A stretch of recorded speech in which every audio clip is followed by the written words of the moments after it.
Bem, agora iremos apresentar uma visão geral do nosso trabalho. Inicialmente, iremos abordar a estruturação de relatórios técnico-científicos com enfoque nos geocientíficos a partir do artigo Como fazer relatórios em geociências, que é o embasamento teórico para análise do artigo Taxa de dissolução do plagioclase em uma bacia de drenagem granito-gnáisica de uma floresta umbrófila densa montana, escolhido pela equipe, e a realização da prática. Além disso, iremos também sintetizar os principais aspectos desse artigo, incluindo os dados das concentrações de substâncias dissolvidas nas amostras de água fluvial coletadas, obtidas através do método analítico, espectrometria de plasma acoplado à emissão óptica, método também que foi o nosso alvo de estudo. Além disso, a tabela confeccionada segundo o formato Savasa, adaptada do mesmo autor do artigo, que é a parte prática. Assim, podemos dizer que os objetivos do nosso trabalho são apresentar uma síntese do compreendido sobre o artigo Como fazer relatórios em geociências e entender o método analítico, espectrometria de plasma acoplado à emissão óptica e como este é utilizado na geoquímica e no artigo escolhido.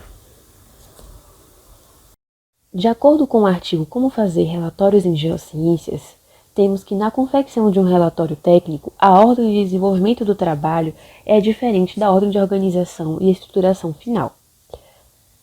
Na ordem de desenvolvimento do trabalho, inicialmente temos a pré-redação, que inclui a escolha do tema, a definição dos objetivos e das referências bibliográficas.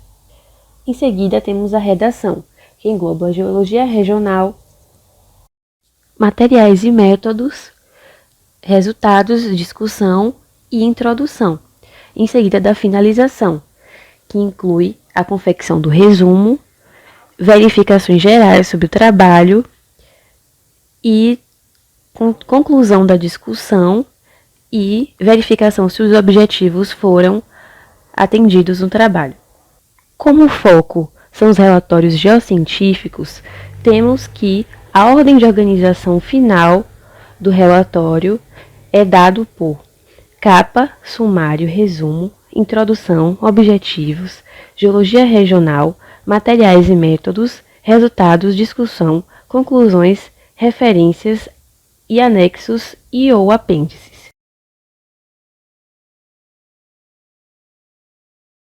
O experimento demonstrado no artigo Taxa de dissolução do plagioclásio em uma bacia de drenagem granito-gnáisica de uma floresta umbrófila densa foi realizado no município de Teresópolis, na Serra Fluminense, no Rio de Janeiro, em um local de 180 hectares na cabeceira do Paquequé, uma bacia hidrográfica. Foi escolhido esse local porque é uma área livre de influência do ser humano sobre esse ambiente, por ser uma área do Parque Nacional da Serra dos Órgãos. A geologia local é representada por granitos e gnáceos de 3 unidades geológicas.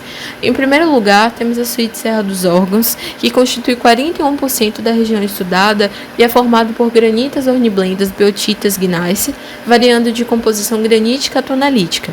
A gente também tem a suíte Nova Friburgo, que constitui 35% da região estudada e é composta por biotitas granito de composição mosogranítica.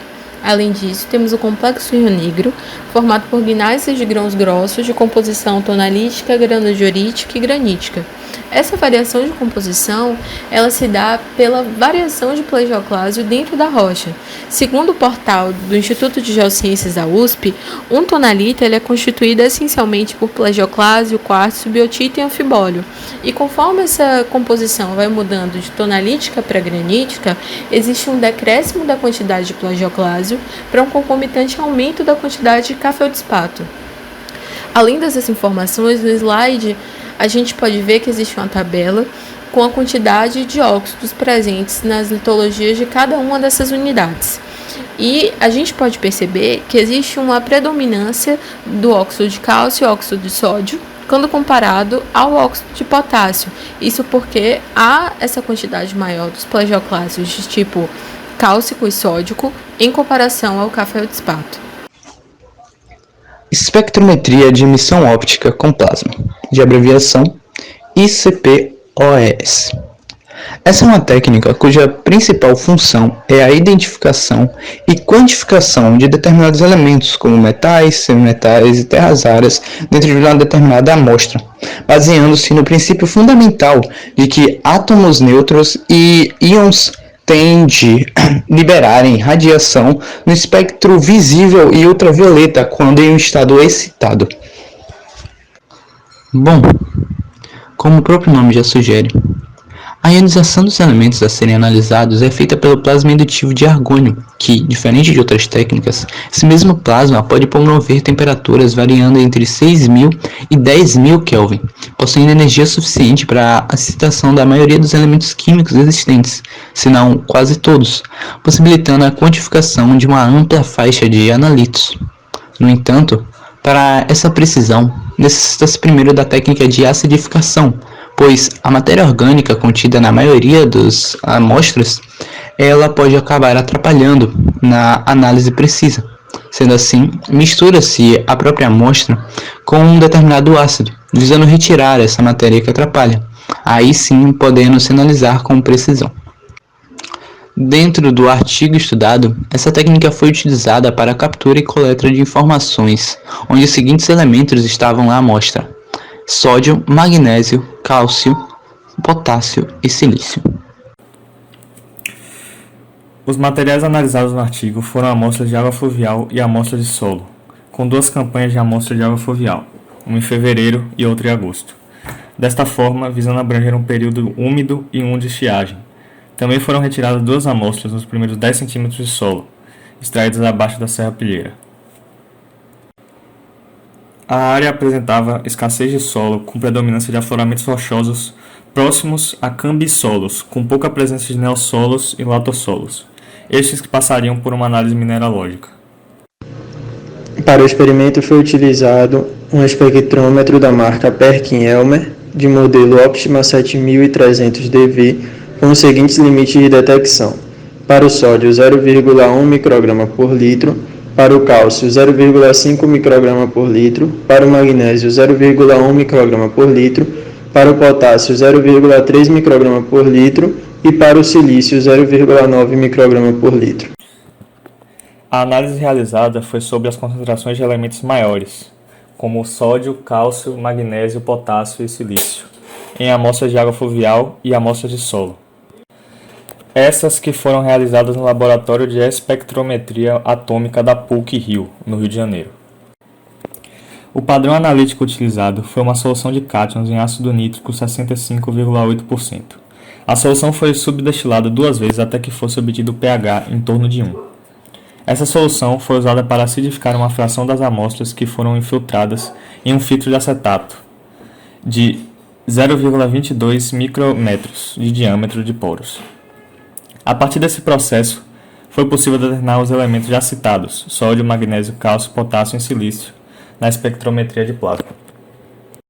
Finalmente, usando os dados contidos no artigo, podemos confeccionar uma tabela no formato Savasa, indicando a concentração das substâncias medidas na cabeceira do rio Paquequé, obtidas a partir da espectrometria de massa com plasma indutivamente acoplado, indicando a concentração fluvial dos íons sódio, magnésio, silício, potássio e cálcio nas amostras obtidas em fevereiro e agosto.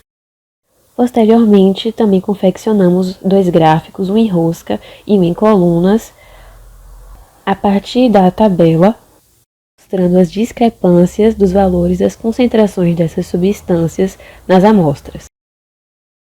A partir dos resultados das análises feitas no trabalho, foi possível realizar um estudo de balanço de fluxo, que é a relação entre os fluxos médios de saída por escoamento superficial dos elementos dissolvidos e a concentração desses mesmos elementos.